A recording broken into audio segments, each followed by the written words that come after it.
তিন জায়গায় প্রয়োজনে মিথ্যা বলা যায়।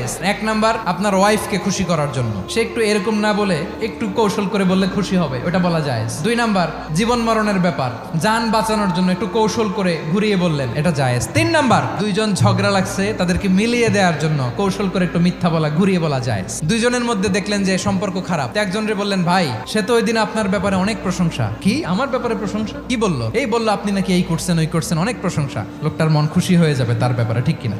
আবার তার সাথে যার ঝগড়া, ওরে যে বলুন, ভাই ওই দিন তো সে আপনার অনেক অ্যাপ্রিসিয়েশন করলো, অনেক, সে তো অবাক, কি রে বলে কি? এই যে দুইজনের ব্যাপারে দুইজনের একটু ভালো ভালো কথা বলে দিচ্ছেন, একদিন দেখবেন রাস্তা দিয়ে হাঁটার সময় একে অপরকে সালাম দিয়ে ফেলছে, সালাম দিয়ে বুকে জড়ায় ধরছে, আছে না নাই? আবার মিলমিশ হয়ে গেছে। কিন্তু আমাদের স্বভাব হইলো, দুই প্রতিবেশী যদি একসাথে বসে একসাথে হাঁটে, দূর থেকে দেখলে আমাদের জলে, আছে না নাই? ঘটনা কি? এই দুইটার মধ্যে এত মিল কে? এই দুইটার মধ্যে গিরিঙ্গি লাগানো যায় কিভাবে? আল্লাহর কাছে তওবা করেন, এই মানসিকতার যেন আমরা না হয়, আমরা মিলিয়ে দিব।